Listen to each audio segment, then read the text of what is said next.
So it is December 19th, 2019. WIKISPEED Stand-Up. So go ahead, Lauren. It's Lawrence Salter, Gabriel Island, British Columbia, Canada. And past week, I probably did some peripheral things. I did turn on my Pi, my Raspberry Pi again, and I managed to lock myself out. Yes, that was before last, and I still haven't implemented your idea, which is put spaces at the beginning of the end of the password to see if I can get it back. Or I'll have to do the procedure to change the config files so I can set the password again. And really more like getting rid of blocks, getting things out of the way, and getting more fit and healthy. And the coming week, I'm probably just going to try and clear some spaces. I'm doing two projects. One is to do with selling some family assets, and one is to, and the other is WIKISPEED. That's really high on my list because it's like fits in with my plans for keeping kind of my skills fresh and everything. So I'm anticipating working with Python and Pi. And that's coming week. And blocks are just usual kinds of routine things. But, oh yeah, and the coming week I also want to kind of tighten up and brush up on my Python. Not Python, Scrum. And so that's it for me.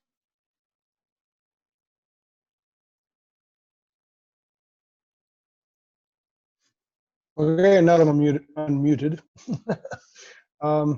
I didn't get very much done this week.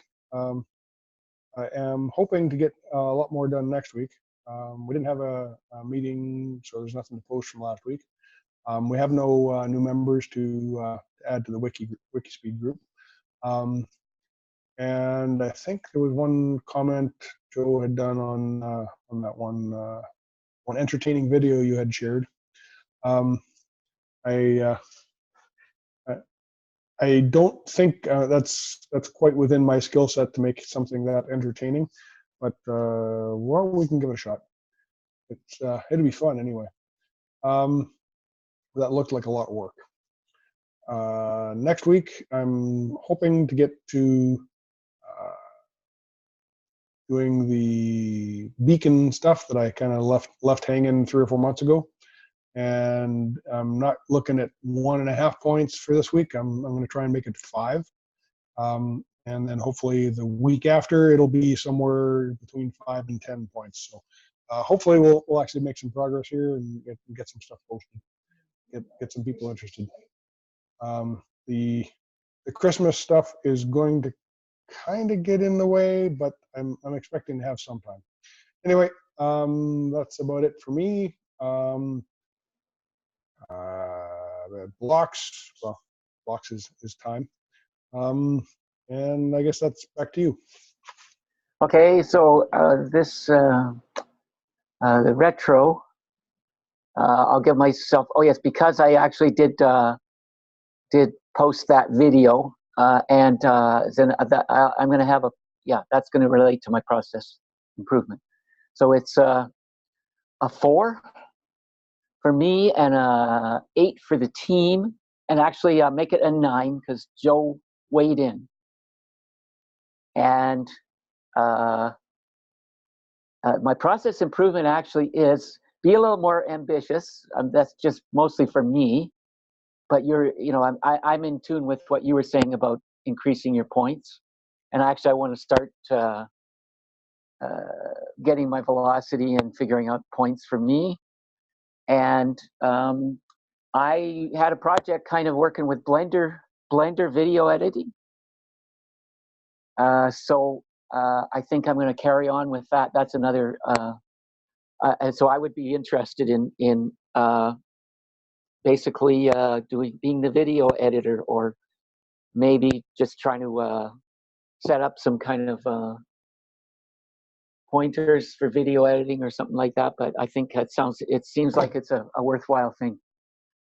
And it also fits in with some other things I'm doing. So Blender video editing. Well, I'll talk about that in crosstalk, but that's it. That's it for me.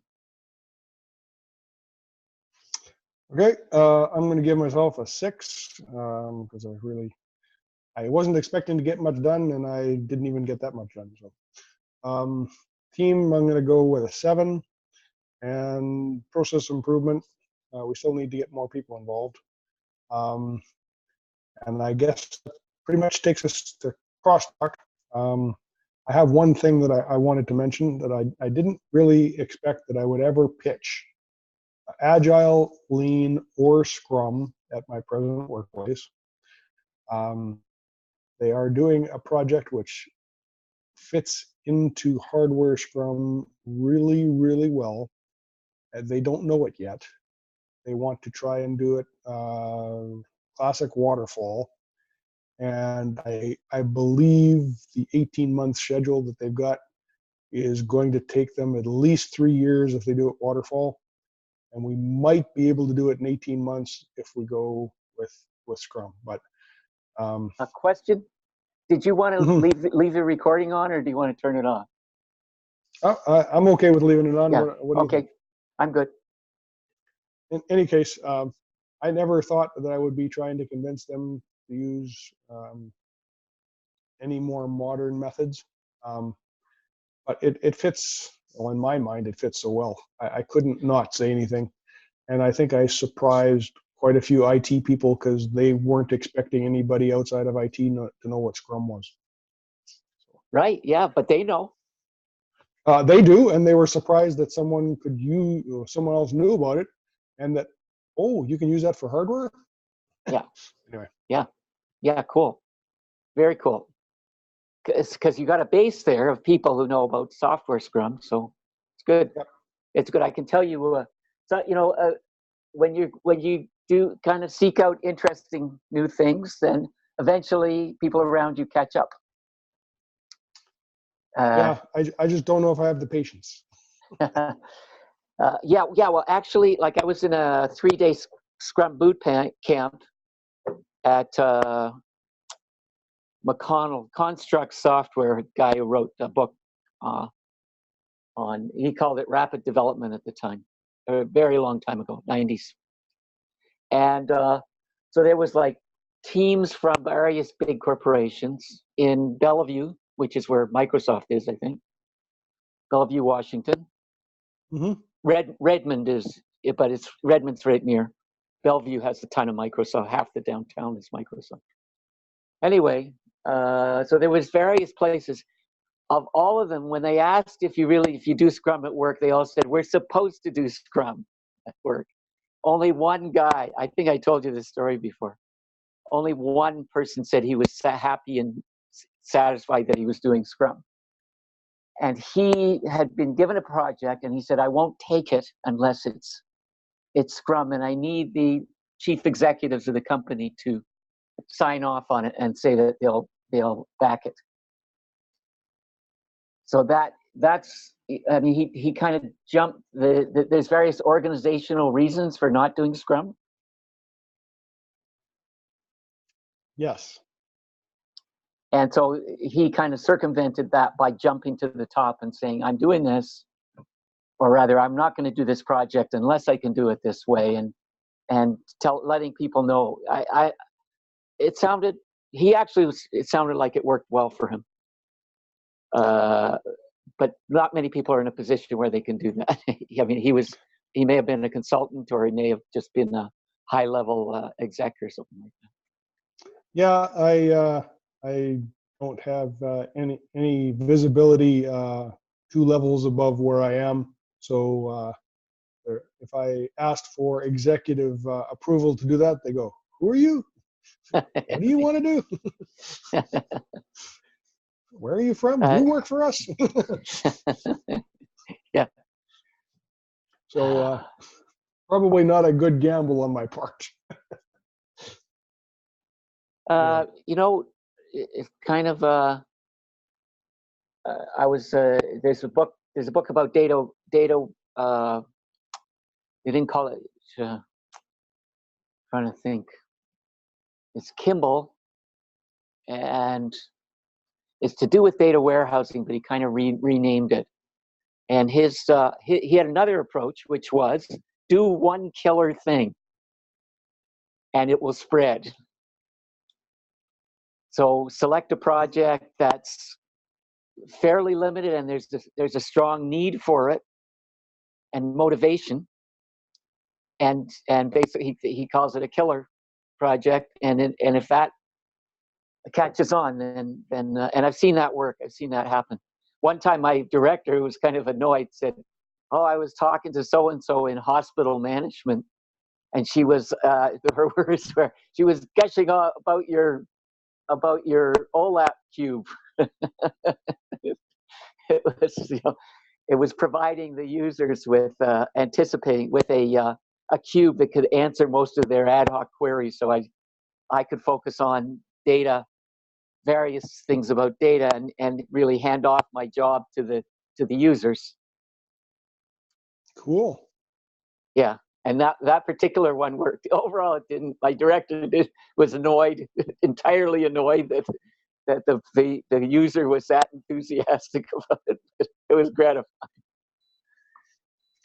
Yeah, I'm not sure why the director was annoyed, but I think Just generally, middle managers want the credit for things, oh and yeah, they knew okay. I did it, and basically, yeah. So I mean, they knew I had to interact with them to do it.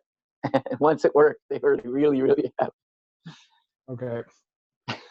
Yeah, this project is they're starting with a limited scope. They're adding stuff as they go. They're testing. They want to test it as they go. It's Yeah, almost like they scripted it for Scrum, and then they said right, that they're going to do it waterfall, and they're going to build a simulation of the real world in somebody's shop and try get it running for a year, and then bring it out and commission it in 2 weeks. And it's like right. that's just such a bad idea. Yeah, yeah, The real world's messy. yeah. So anyway, I was going to talk about Blender a bit. Yes, sir. So the deal with Blender is it's not the easiest video. It has a good video editing module. It's not the easiest ones. There's quicker and easier open source video editing, and so the learning curve is that Blender is in fact an entire animation and CGI suite Yeah, I was and going to say video sweet. editing. What's that? I was going to say it's a suite. It's not Yep. really a software package. Yeah, and so you have to know something about inputting and outputting things in Blender before you get into the video editing, because the video editing uses the regular kind of processes in Blender. So there's a bit of an extra learn in there, but well worth it. I think I think I sent a thing out about doing a kind of a CAD demos with Blender. Yeah, I think so. Yeah. So anyways, it's got I think it's worth doing. It's got a lot of support. It's very active, and the video editing it's not that different, but it's just when it comes to saving it, or when it comes to just how you input and bring in the different layers, it's Blender, and you have to learn a bit of Blender for it. But I had a few false starts of packages that seemed to be good, and then actually they were advertising. They one of them rolled out this huge, terrific new website and promised all this stuff, and then the reviews and everything, whereas it crashed all the time on me, and I looked at the reviews, and everybody said it was over promising and under delivering. So I I'm going to do the learning curve for Blender and work on the video editing. And if I can get decent at it, and I'm not good at it, right? I recorded an hour event this week with my GoPro knockoff, and this had happened before. I should have known. I didn't check that the sound was on, so it was speeches mostly. So I got a lot to learn about video, but one thing is, you know, the phone plus the oh yeah, and actually when I was in Italy, I got to get another one of these because this one part of it pops off. There was a guy in the farmers market, the 300-year-old farmers market, selling these, a Gorilla Pod. You know them? It holds a phone or a camera. Yep. You can wrap it around things. Yep. So with that, I could have the GoPro with my tripod and this, and I want to get another one or two of the Gorilla Pods, and I could have multiple cameras, and I think that's a good idea. And then you edit. So that way you can. I highly suggest multiple cameras. One tight, one kind of up in a corner that gives you everything, and that way you can also cut the audio from one side to the other if you have some interference of some sort that you're not paying attention and you didn't notice and stuff. And then the audio people suggest with all the packages, the audio is a separate thing, and so a lot of them say get a digital audio recorder or a phone that does good audio, and then sync your cameras and then the software. So sync them down to at least a second, and then the software can line them up, but you can kind of mix your audio. What I do with multiple cameras is you get a small piece of aluminum or metal, and then after you've got your cameras recording, you drop it. And that ting is very, very easy to line up. It's kind of like the clapper when they go clap. It's really easy. It's a big burst of sound that you see inside your editor. Cool. Awesome for lining things up. What are you talking? What kind of a thing are you talking about? Like a bell? A little piece of scrap metal. What I use is a little 1 foot long piece of inch and a quarter channel, and it's just an L shape. And you drop it on like concrete, like a piece of gutter. Yep, it goes ting, and it's just very that resonates just a tiny bit. Yep. Yeah, perfect. Thank you. That's a great tip. I was wondering how to do that.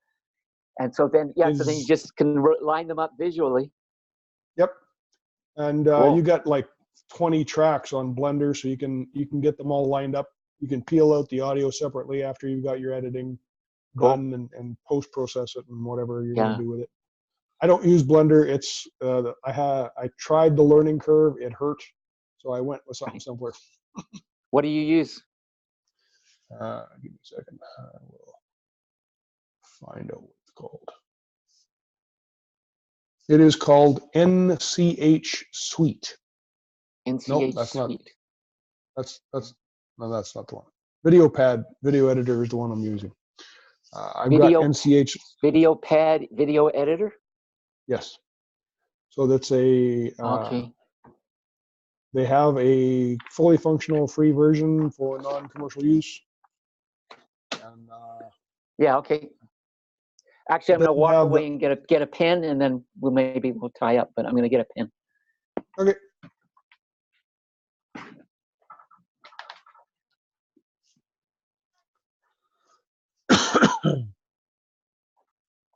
Maybe I should stop the recording for a second.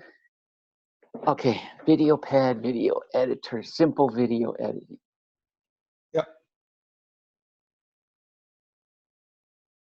Might be NCH software, I'm not sure.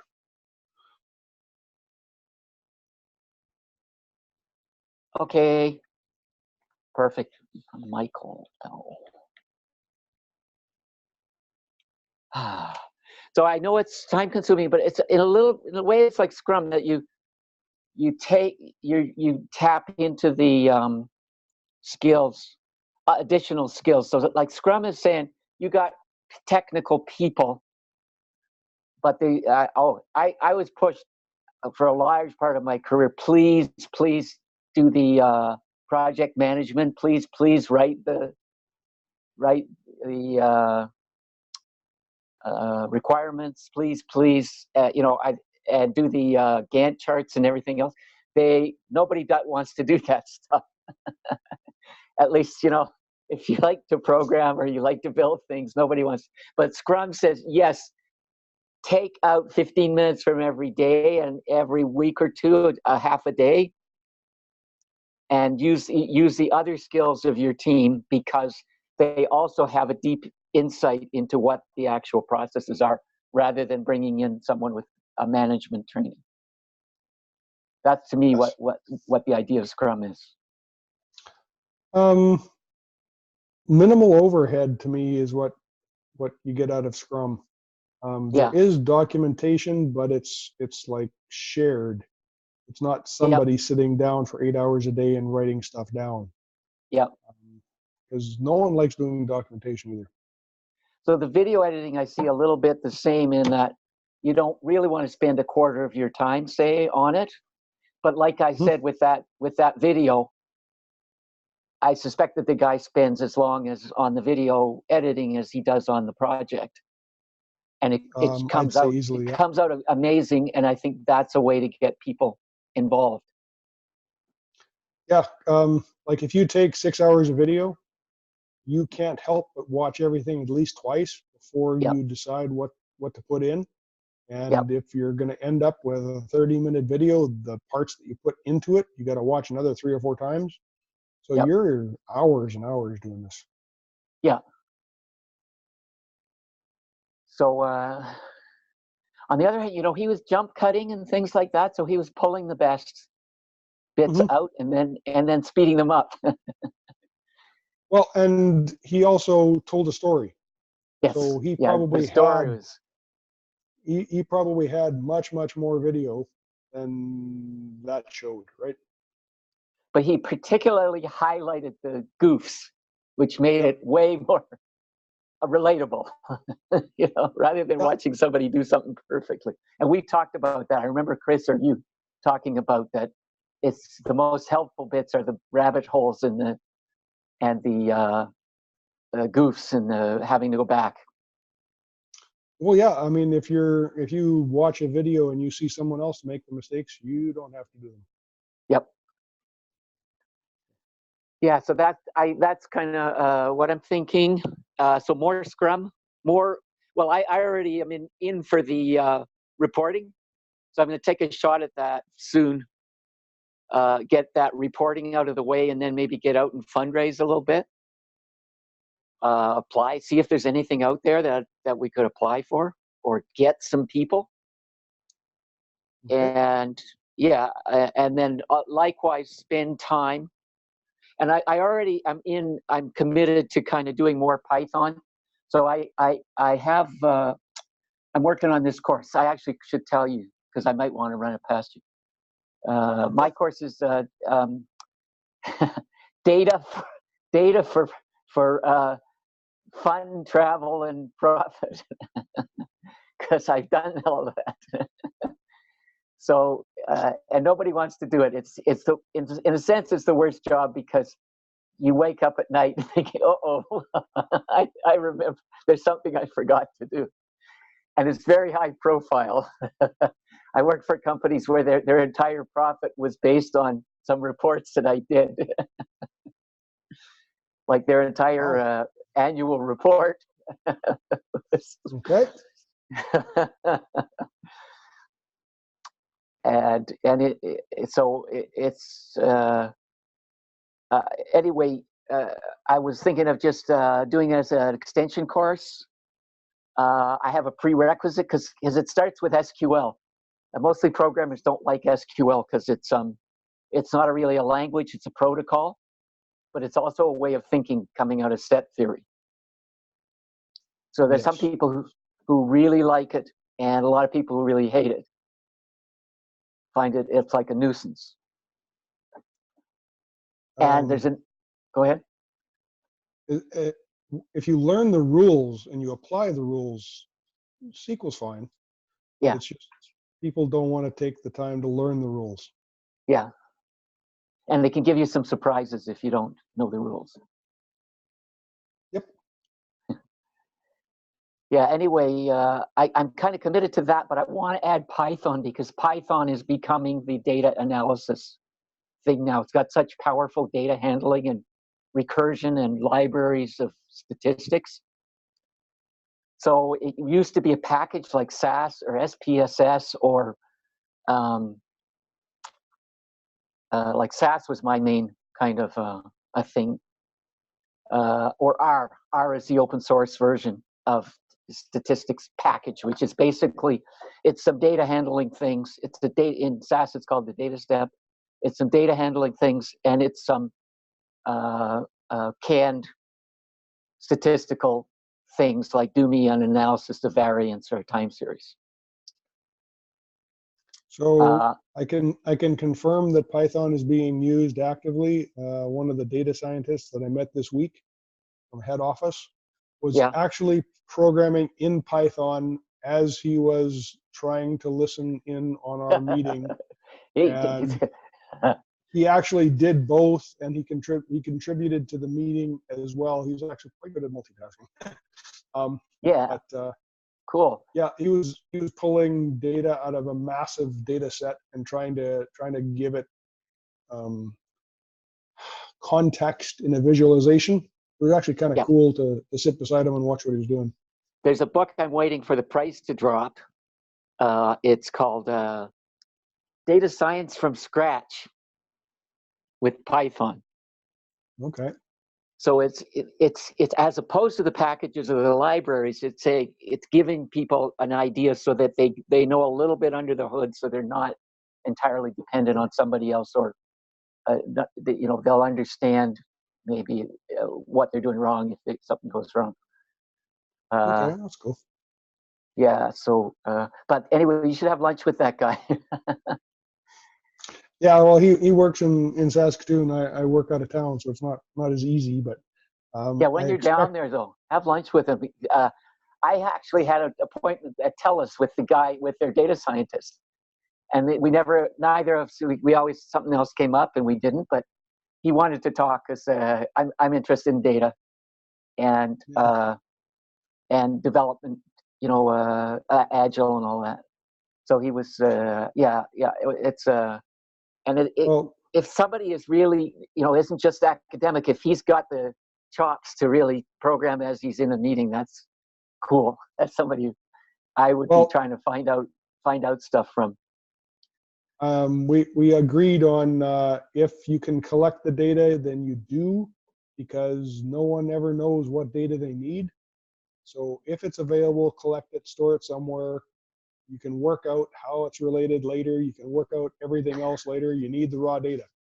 So granular data, that's just the bane. I mean, so in the early years of my career, 20 years, I was always fighting with IT because we were the analysts and we didn't count.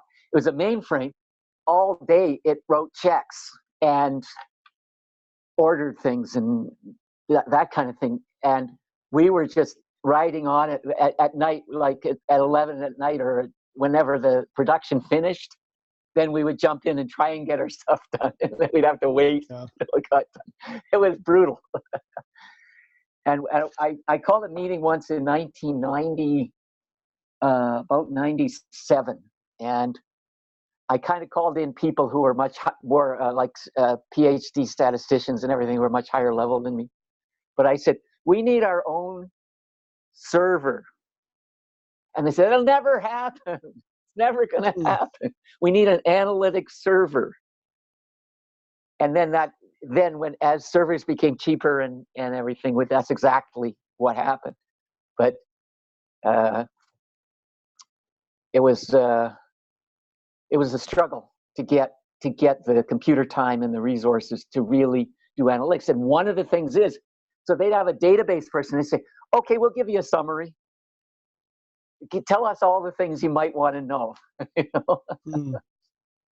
and and there was a bunch of things like Cognos and trying to remember some of the other names, but there were these packages, and they would Mm-hmm. kind of set up, but they were always trying to pushing because storage was expensive and IO was expensive. They did not want you going against their databases and slowing them down. So they wanted to give you something, and they wanted to give you as little as possible. But Kimball's book always said you want it all because you don't know what's gonna become important later. So you want as much granularity as possible. Yep. Actually, on the Python topic, there's a library that will talk to my PLCs at work. So I'm going to try and load that up on the Raspberry Pi. And then when I go back to work after Christmas, I'll just plug it into the network and give it a try. It's not that it's going to be terribly useful, but I just want to prove out that the library works, that I understand how to implement it. Yeah, cool. Okay. All right.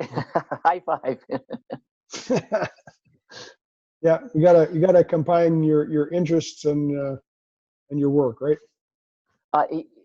For me, it's right on. The Python's right on, and honestly, I put stuff that we're doing in my resume, and I just get a ton of things, and probably like anywhere from 5 to 10% are actual things I could do, but it still comes out to several a week. So for now, I'm going to try and do my own projects, and like this is my project. So, but I'm interested in ramping it up. I think this is worth a third or more of my time, especially as I kind of reorganize myself with my new situation. So we'll see. We'll see. Anyway, good talking. Yeah, we got about 4 minutes left. Yeah, no, I can't think of anything else right now. I just kind of want to get to things, and I want to get all of the deadlines and things that loom out of the way, and get that IRS reporting. They seem to be lenient. They say if you don't report for 3 years, then they'll revoke you. So I'm working on two of the years now. So we're coming up on the second year, I think. Okay. So and also we need to renew extreme manufacturing. We have from about September we have a year to get the extreme manufacturing. All we have to do is prove that the term has been used and advertised or used for a course, which it has. Okay. Is that something that you can use assistance with, or proofreading, or anything? Yes, when I do it. If it is, the patent office is like infinitely easier to work with than the IRS. Everything is online, and you have kind of I don't think I've ever heard anybody else say that the patent office is easier than something to work with. The U.S. Patent and Service Mark and Trademark. Yeah, no, very helpful. They assigned us a lawyer, and he told us what to do to fix it. You know, there were some things that it was a little back and forth and everything, but he said you have to use a category, one of these coded categories, and then he suggested something, and we followed through, and it took time. It took quite a few months, not as long as the charitable, but it took several months. But it was way easier because everything was online. And so you could see the progress so far, and you could see who was assigned to it, and you could communicate with them. So, yeah. Actually, I'm looking forward to doing some of my own things, working with them or the Canadian. I don't know what the Canadian patent. So you talk to, were they talking about Canada or the U.S.? With which patents? The patent I've office. never heard anybody talk about Canadian patents at all. It's always been about the U.S. Yeah. Okay. Okay. All right. Good talking. Have a good Christmas and New Year's up. do we want to suspend one meeting, which is because it's going to be today is the 19th. It's going to be Boxing Day. Boxing Day, yeah. I'm going to be on the road on Boxing Day, so Yeah. I'm not going to be So available. why don't we just, as of now, I'll pop on and see if anybody pops on, because if I don't want you to have to change the notice. Okay. So I'll pop on, but I won't expect you. Yep. Okay, and so then we'll meet. I'll see you again on the New Year's Eve or something like that. New Year's, no, it'd be like January 2nd. January. Yeah, Let's see. But next week it's the 19th now. It's the 26th next week. That's the 31st. That's New Year's Eve. Is the one after that. 26 and 7 isn't 31. Oh, pardon me. I was thinking of 5. You're right. I have lost my math skills here. January 2nd. Yeah. Okay. Okay. Bye now. Talk to you then. Bye-bye.